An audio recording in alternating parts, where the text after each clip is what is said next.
What's up, Wolfpack Nation? Welcome to the third episode of Tuffy Talk. As we kind of were hinting at a little bit, got a big treat for you guys today. Really looking forward to it with the interview of the one, the only Garrett Bradbury, center for the Minnesota Vikings, former NC State center as well. And with that being said, we won't waste any more time. Let's go ahead and get right to it.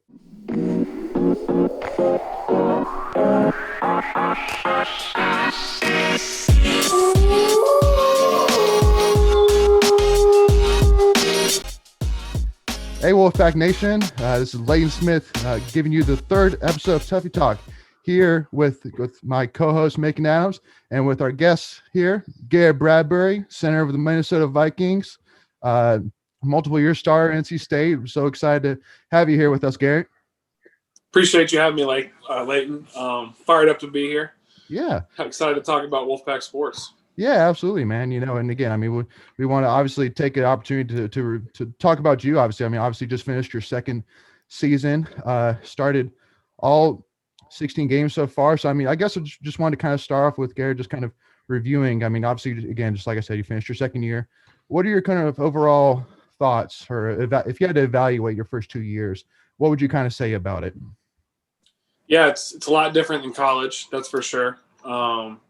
Rookie year, it had its ups and downs. It's a different game. The NFL is a whole lot different.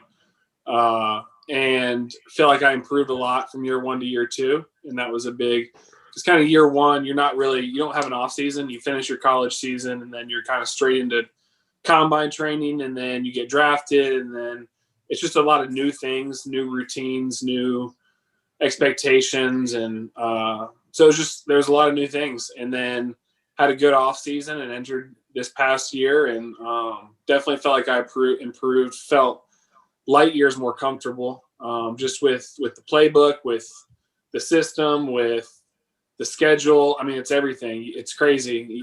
When you go to year two, you feel like you're like a 5-year vet versus just a 2-year. So felt big changes, big improvements over that, and just going to try to look to build on that going into year three. Yeah, absolutely. How was it kind of, I guess, adjusting? Because obviously I know that with a center quarterback that there's got to be that relationship there, obviously, because, I know that you're kind of viewed as kind of the quarterback of the offensive line. So, how did it kind of feel kind of taking on that role as kind of that quarterback and then, being the center to Kirk Cousins, obviously a veteran in the NFL? Yeah, I've learned so much from Kirk. He is one of the smartest guys I've ever been around.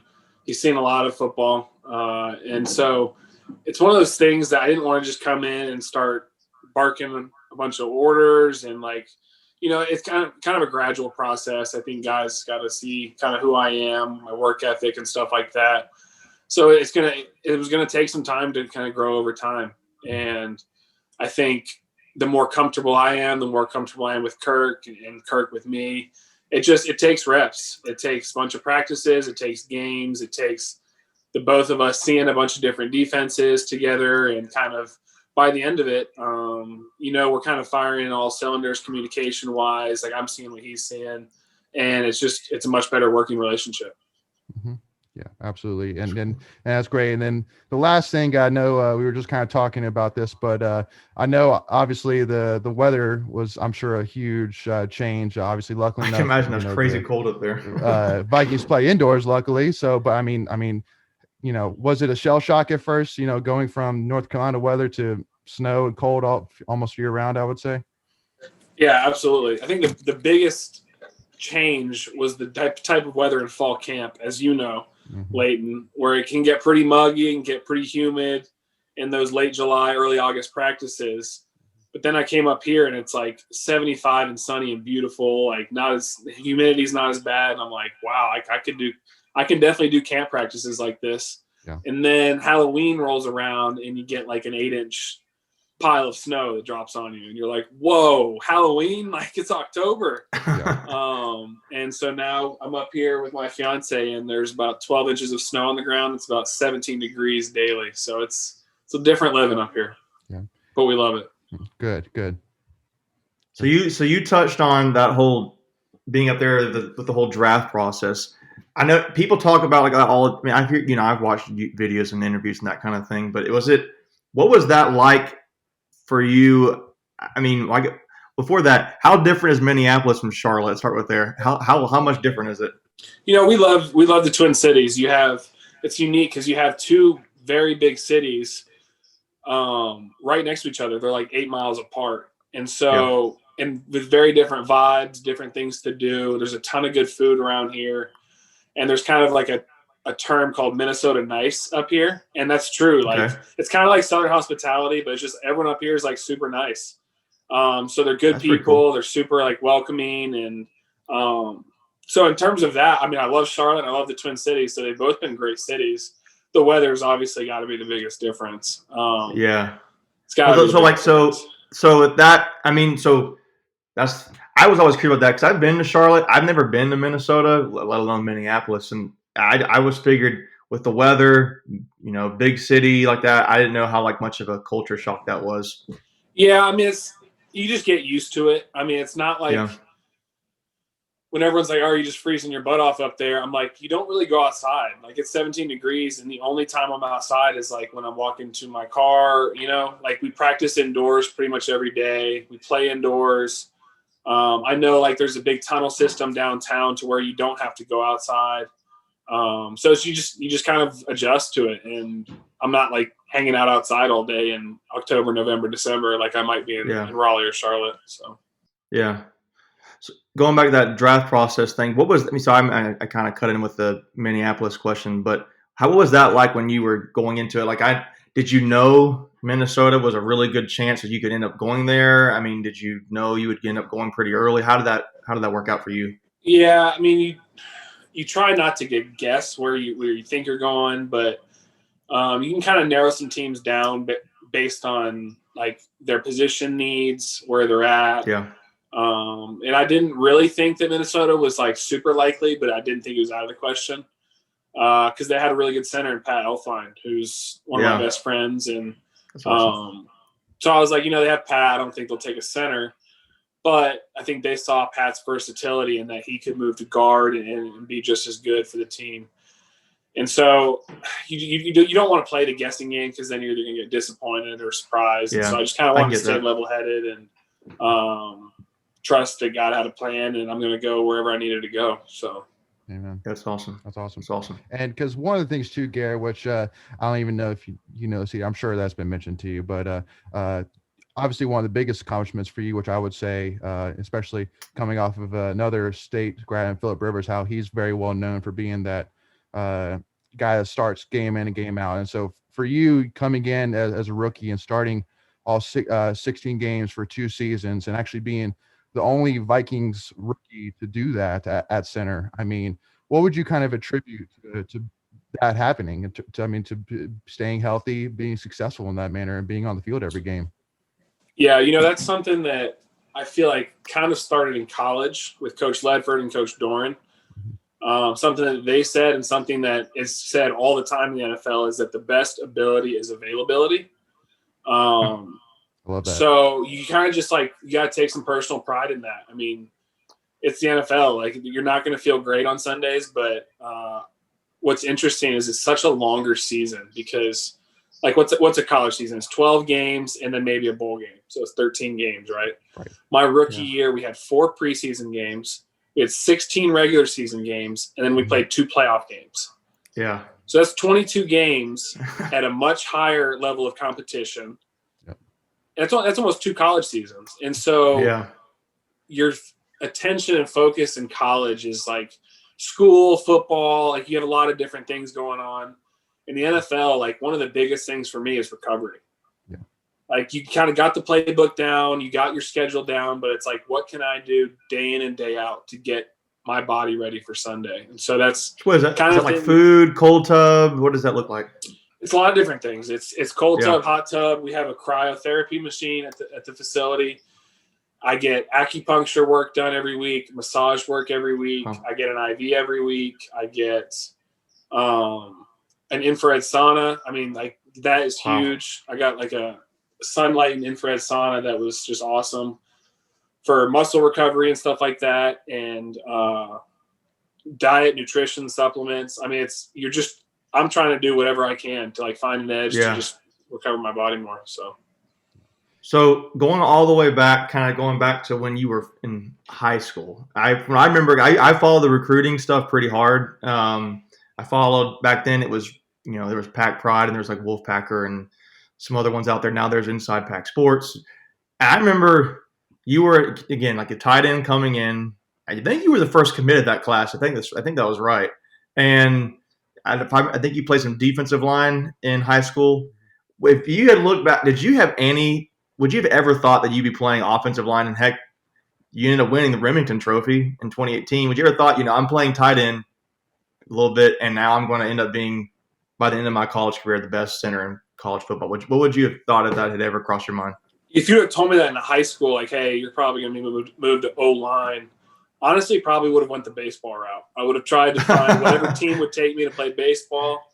I would have been like, yeah, that's just not for me. Yeah. To be honest with you, but once I got to NC State, because like a few schools were recruiting me as they were like, hey, we like you at D-line, maybe O-line. That was kind of like UNC Charlotte was saying that, and App State was recruiting me really for O-line, but I didn't know it. And I was just like, I'm going to play tight end, and Coach Faulkner at NC State loved me as a tight end. I was like, all right, that's what I'm going to play. And then I got there, quickly moved to D-line, and then kind of wanted to move to D-line because I saw myself, all right, if I'm a tight end, I'll probably be more like a fullback type role, and I'll get 15, 20, 30 snaps a game. D-line, if I'm second string, I'll get at least 20 snaps a game. And so I was like, I just want to be on the field because in high school, I didn't leave the field offense or defense. And then Doran made the decision for me to move to O-line. I didn't even have a choice. Really? Yeah. He just kind of told you straight up, you're going to O-line. Yeah, I finished my redshirt year, had shoulder surgery, and then I asked to be moved to D-line. So I spent January to August D-line, but I was still recovering from surgery. So I was just kind of in the room working out with the guys. And then day one of fall training camp, Coach Doran invites me into his office and goes, hey, just want to let you know we're going to move you to O-line. And here's why. Okay. And I was like, whoa, okay.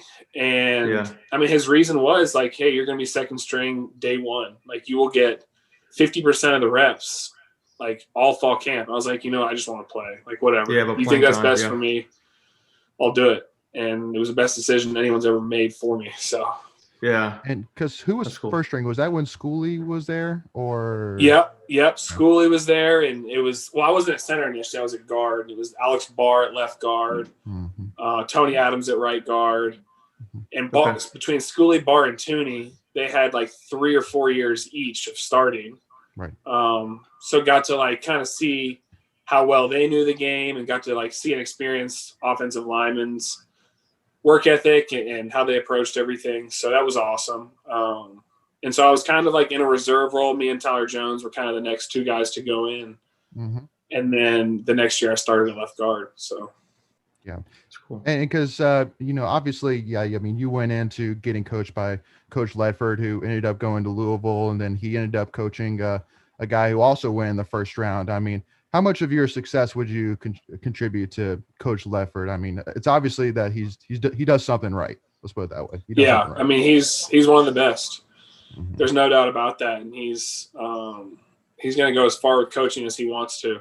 I think I actually talked to him today. I talk to him all the time. I'm still really close with him. Awesome. I wouldn't be where I am without him. I know that for sure, because I think what he does so well in coaching paired well with me in what I do so well.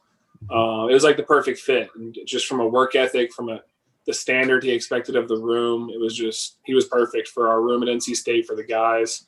I think we had a lot of success because of him.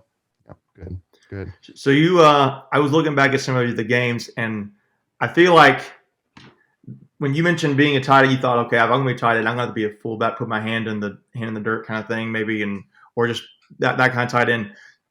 Where does that touchdown play rank in your mind when it gets ECU? Because I watched that, and that celebration at the end just cracks me up whenever I see that. Oh, that was a blast. That was a top moment for sure. Yeah. I didn't think it was going to get called because it had to have been the perfect scenario. And I think someone intercepted a ball or recovered a fumble and returned it to the 1 yard line. Yeah. It was the most perfect scenario. I think it was McLeod. If I remember correctly. Yeah. It was just it was like late in the third quarter, fourth quarter, we were up by a lot. It had been the perfect scenario. And so it happened, and Coach gave me the nod, and so I was like, let's do it. That's awesome. It was a lot of fun. The real question, have you shown Coach Zimmer that play? No, I have not. I've got a lot more on my plate to worry about than having to score. Yeah. We've got some that would be guys awesome. that can run the ball. So. Oh, yeah. Yeah. But you do know That's that awesome. if that ever happened, I mean, State fans would just lose their minds. Let's be real. Absolutely. I think Vikings fans might lose their minds. well, Vikings fans are like, what are they doing? And State fans would be like, well, you know what they're doing. They're being smart here. No, we have plenty of guys that can score touchdowns that I do not need to be in the end zone. But I'll be there celebrating. Yeah, right. So and because speaking of another big moment that really stood out to me as well was last year when you guys beat the Saints in overtime in the wild card game. One of my favorite moments is seeing you guys in the locker room after the game, and Kirk is making a speech, and then we see you in the background, and he does his famous "You like that?" and the room just goes crazy. I mean, I would assume that ECU touchdown, and then I would guess that moment is pretty up there. I mean, that was so cool to watch. Absolutely. And playoff football is just different. I mean, everything is just turned up a notch. Everything's on the line. That was so fun. I mean, I didn't think it was unbelievable. No one thought we were going to win except the guys in that locker room. It was a special day. It was a lot of fun. Yeah. Good. That's cool. So have you gotten to watch much of the state team this past season? Yeah, it's funny because State always plays at noon, right?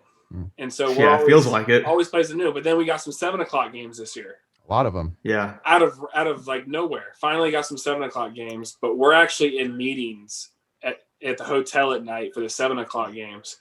Yeah. Because the noon games I'm usually able to watch as long as we're not traveling, but most of the 7:00 games wasn't able to because we were in meetings at the hotel. But yeah, every chance I could, I was watching them. They did their thing this year. It was a lot of fun to watch. Yeah. Yeah. What do you think of the offensive line? I know, like, I heard that they hand out even like, and they have these like gimmicky kind of things whenever there's like a turnover or something, like on other teams, like a turnover belt or the Miami's gold chain. What do you think about that handing out the pancake syrup at the end? Oh, it's y'all awesome. Been doing that for a while? It actually started my senior year. Doran started it. Oh yeah, okay. We'd just be in every Sunday after the game on Saturday. He usually stands up there and he kind of goes over the stats, like time of possession, turnovers, kind of the big stats as to why we won or why we didn't. And then he usually gives like player of the game, offense, defense. And then senior year, he just started to throw a bottle of syrup to whoever. He'd show like a really good highlight of a pancake, and he'd throw that guy a bottle of syrup. Watching those guys, I mean, a lot of those guys had a lot of bottles of syrup this year. I know that. Yeah. It was fun to watch. I love watching Icky just lay a guy out all the time. He seemed to always get the highlight of the talk at least, but he's a freak. Oh, he's a freak. I wasn't there with him. I was there with a lot of the other guys and Spees and Gibby and Joe and Witt.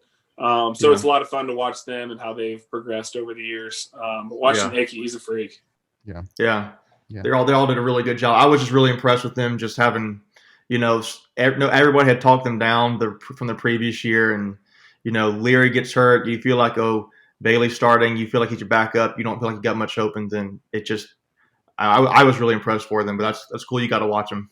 Yeah, absolutely. Yeah, and because we're over your first, I guess it was probably your first year. Were you able at all to come to any games? I couldn't remember anywhere I saw you there, but no, I wasn't. The only game that it would have lined up good, our bye week, we played it was at Georgia Tech, I believe, in Atlanta. Mm-hmm. And I just spent the bye week to go see some friends and family. And then this year, obviously, we were kind of locked down, weren't able to do anything. Yeah. But definitely looking forward to being able to do that. That's going to be a weird feeling to be on the sidelines for a game. I know. Yeah. Because I always thought it was really cool when the NFL guys would come back on Saturdays and they'd be on the sideline, and so I definitely look forward to that. Yeah, it's hopefully you got an exciting schedule this year, and hopefully COVID will allow it, and for you guys to come back. And so speaking of other NFLers, I'm sure you've had some run-ins with some other NFL state players like BJ Hill and Justin Jones in the center. Oh yeah. Maybe even Chubb a little bit.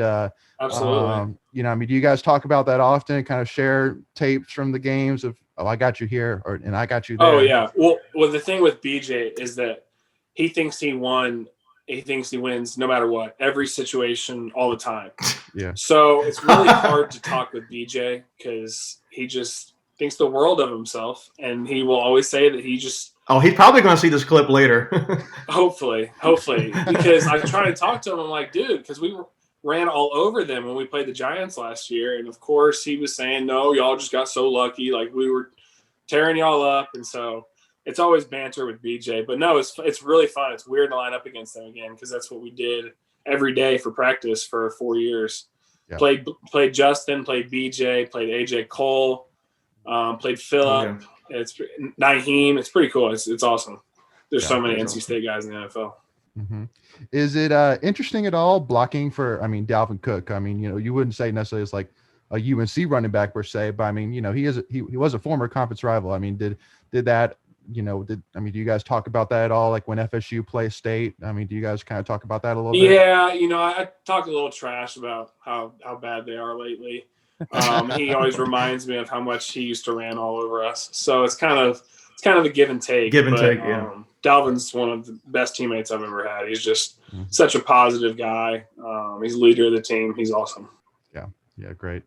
And really, I guess kind of the next big question is, so what are your expectations for next season? I know that it's definitely time. I know a lot of Vikings fans are ready for, Super Bowl, ready for a championship, ready for it all. What are your expectations? I mean, how close do you think you guys truly are to winning it all?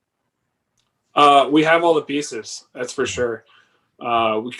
This year was tough. We didn't even make the playoffs, and if you would have told me that at the beginning of the year, I'd been like, "There's no way," not with all the talent we have. And so. We're going into year 3 with this same offensive system, and I feel like we were clicking on all cylinders offensively. I think we finished top 5 in the league in offense, top 4 in rushing, something like that. Yeah. But we have to help the defense. Defense has to help us. It's a team game. It's special teams. Yeah. There's just games where, like, the defense, they were firing all cylinders and we weren't, and vice versa. So we just got to put it all together.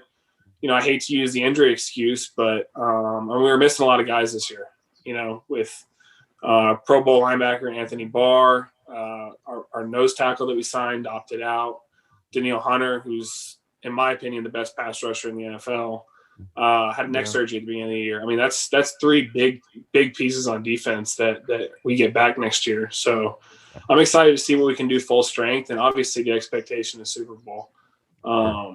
I feel like Minnesota's never won a Super Bowl, and so I think when we win a Super Bowl, it's the place is going to shut down. It's going to be insane. Oh, it'll be a win. It'll be a win. Probably similar to what like a championship at NC State would look like, if that can give you a good picture. Yeah. I've already told my wife. I said, if whenever State gets back to a championship, we're going to be there. It does not even a question. That's just how a lot of State fans feel. That's how a lot of Vikings fans would feel. They'd all be there and they'd all be screaming their butts off. So. Yeah, that's cool. Yeah, and I guess kind of getting to it from the State side. From what you saw this year, do you feel like State's got the pieces to get there, or how close do you think we are? Because just like you said, State fans are dying for it too. So I'm interested. From your end, even specifically from the offensive line side, even if it goes that far, what your thoughts are on that? Yeah, it starts up front. I truly believe that. And I think there's a great offensive line coming back. I know you're losing Aleem McNeil up front. He had a heck of a year, but I know there's some good defensive linemen coming back. And so as long as you're good up front, I think you can do whatever you want to do. And I trust Coach Doran. I think Coach Doran has been unbelievable for NC State. I think a lot of people don't understand. Me too. Yeah. I think a lot of people don't understand how much he's changed the culture there. That's from when I first got there to what it is now. It's pretty awesome to see. So I trust everyone that he's hired along the way. It's kind of crazy. I just saw that Coach McDonald's leaving. And he was actually the last coach on staff that I had. So now every coach on staff other than Doran, I did not play under, which is pretty crazy to think about. But there was turnover while I was there, and he always hired. He always said, he's like, I'm either going to hire the same or better than what there was before. And from what I can see, that's been the case. So I'm excited to see what they do next year. The sky's the limit. You have Coach Doran, you have Coach Thunder. and Justin Smith in the training room. You have those three pieces in place, and they've been there for a while. So I'm excited. And you can't forget about Country making no doubt.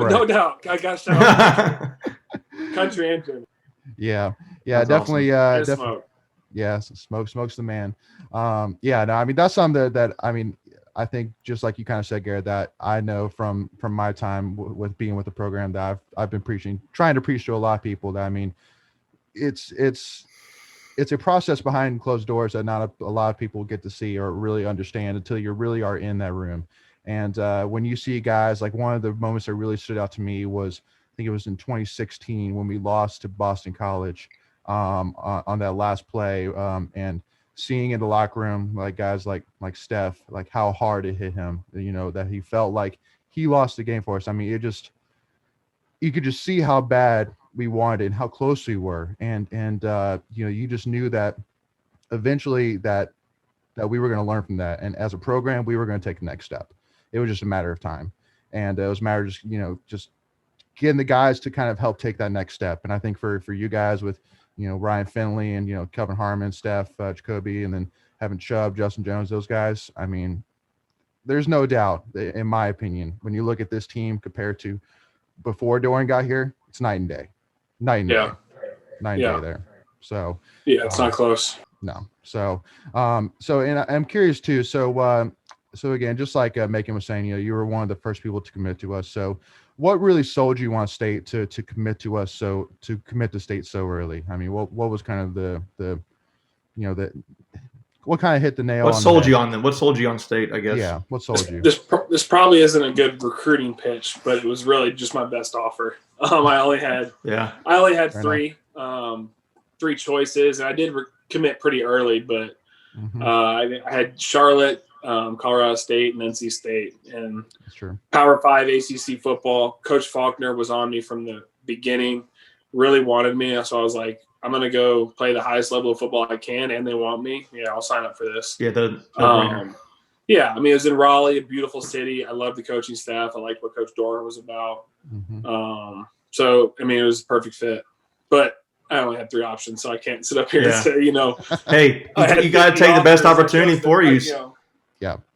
And so I'm curious. So where do you have that Remington trophy? Do you have it sitting on your mantle somewhere, or? It's at my parents' lake house in Lake Wiley outside of Charlotte. Oh, cool. That's cool. It's 80 pounds. So really? Yeah, it's thick. It's so shipping that up here would probably cost about $200. So it's at my parents' house right now. Yeah, that's cool. Wow. And so tell me about that moment, when you got the news that you won the Remington. I mean, again, just it's such a special thing. I mean, seeing a player like when Chubb won his trophies postseason. I mean, it's got to be one of those things that I mean, I know from us as State fans and us as a State program that we love to hang our hats on. So I mean, to win that, I mean, and to see where you came from, I mean, what was your initial reaction? I mean, how long did it take to sink in that you just won the Remington? Yeah, we had a pretty good season up front as an O-line. Numbers wise, we were running the ball well. We were protecting the quarterback. Ryan was getting that thing out. And it was kind of in the back of my mind, but obviously I had to still focus on the season. Might be a finalist for this, might be like semifinalist, whatever. And I knew that the list of finalists, I think there's 3 where it was coming out, and it wasn't really I wasn't locked into it or anything. And we were coming in for a typical Wednesday or Tuesday or whatever. And I get called to come up to Coach Doran's office. And I was like, oh boy, I don't know what this is about. And so I go in there, and him and Coach Ledford are in there. And it was early in the morning. And he was just I just want to tell you that you have not only been selected as a finalist, but you have won the Remington Trophy. And I was like, what? So I didn't really know how the process worked at all. So that he just dropped that bomb on me, and we celebrated, and I was just completely in shock. So the 3 finalists are announced, and only the winner flies to the award show in Atlanta, because they do a bigger banquet in Lincoln, Nebraska. And so they kind of had to figure out travel plans. And so that's why they tell the winner so early. And so I found out, and I was like, oh my, like just fired up. Coach Ledford was fired up. Yeah. Wasn't really supposed to share with a lot of people, but I had to share like with Tyler and Big T and the other starters on the O-line. And so honestly, like sharing that with them and seeing their excitement for me, that was as cool as hearing that I won it. So that was definitely a special day. Yeah. No, I mean, even when you just told really me cool. that what Dorn said that, I'm like, wow, I can't imagine. It was that. crazy. That's it was amazing. Crazy. Amazing moment. And so last question, a fun question here. So what would you say is your favorite NC State uniform combination that you've worn, that you've seen? I know I'm putting you on the spot here, but hey, you can even give me a couple. There's Since a lot. it's the last moment thing, I'll even give you a couple options if you want them as well. I'll just go 2 options. Okay. The first one, in no particular order, would have to be what we wore on Thursday night against Louisville. Oh yeah, that was probably my favorite game of my college career. okay. The black, all black with the chrome, that was unbelievable. And that game and the crowd and the result of the game, everything. And then the second, I just have to go red, white. I think you just the classic, the go-to. I think it looks so clean. The red, white looks like really strong to me when you look at it on TV. I don't know, it just looks strong. Yeah. Probably those 2. Just the classic look, and then I really like the all black and the chrome, and just that game. So, but if we would have lost that game, I probably wouldn't have said that. But that was it's the worst uniform ever. it was just such a fun day. Yes. No, I mean, we actually talked about that in the last episode. How how electric and just, obviously the environment, it was insane. It was insane. Yeah, we did like a top 5 Dorn wins at state, and we both had that at like number 2, number 1, somewhere in there. Yeah. So yeah, it was a big win. So it's up there. What was number 1? The Pittsburgh game this year. I had the. I thought it was that game when y'all. I think you're on the team when y'all went down to Florida State and beat them on the road. Yeah, I can't believe none of the Chapel Hill wins are number 1 for y'all. Oh no, it's on there. It's number. I think we had Chapel Hill like number 3. Yeah. Which one? We were just talking about like what 2016 when you played Trubisky and it was like 28-21. Then I thought honestly I kind of put in there when you had when Reggie had like 5 rushing touchdowns. Yeah.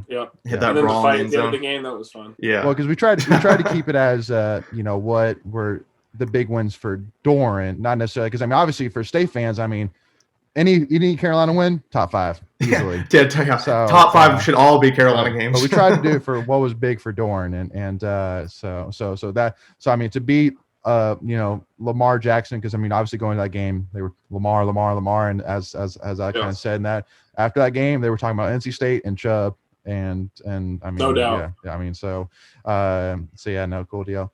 Well, so thank you, Gary, again for joining us. Really appreciate it. Really appreciate it, man. Good luck to you, man, for this upcoming season. We're cheering for you, rooting for you hard, man, and hoping, just like you said, that you can deliver that championship, and hopefully, along with it, NC State can deliver us a championship. That's no doubt. And I'll tell you, dude, State fans are really I know a lot of State fans, they watch guys in the NFL. They're really proud of guys who can do that. So for me being a fan, I know Leighton being a fan, it's like really cool to see y'all out there and repping State and playing as well as y'all are. Yeah, absolutely. Appreciate you guys having me on. Absolutely. No problem, Glad to do. Well, again, stay safe, Gary, and appreciate it, and we'll talk soon. Sounds good. All right, everybody. That was the interview we had with Garrett Bradbury. We had a really great time with that interview and getting to speak with him for a little while, talk a little bit of the Vikings and the Wolfpack. And I thought he has a really good stuff to talk about, Leighton. What kind of stood out with you in that interview? Well, really, to me, still seeing again him laugh about the times at State with the ECU touchdown and laughing some about that. That was one of the big things. But really, to me, about the availability quote that he had, I know that was something that he kind of reminded me of when from my time of watching state football, and I know that was thrown around a lot, but I think that's 100% true, that availability is the key thing, and to be there every single week to play is a huge thing that sometimes goes unrecognized, but is definitely not thought of until it's not available. Yeah. So yeah. For me, it was the stuff, like that was a really great quote. I think it was like the best ability a player can have is availability. Yeah. But for me, I really liked hearing all those little stories that you didn't know, like the background things, like hearing that how he found out about the Remington Trophy was just getting called up to the office, and Yeah. he had no idea, and then he got told before anybody else really knew. And I like the perspective he had on how much more it is from a physical standpoint having to play in an NFL season. He said 12 to 14 games in a regular college football season, and then you have for his first rookie season, I think he said he had 22. So Yeah. that's just almost double. When you put that in perspective, that goes to show you how much more players in the NFL have to invest into taking care of their bodies, watching film, doing the reps. Was pretty impressive to me. Yes, it was. Yes, it was. So definitely hope you enjoyed that, Wolfpack Nation, and definitely please feel free to subscribe and like this video and comment below with any comments or feedback that you have to us. Would love to hear from y'all. Make sure to please tune in for next week's episode, and please feel free to follow us as well on Twitter and Instagram, and listen to us again on Buzzsprout. And with that being said, just everybody please stay safe, and always go Pack.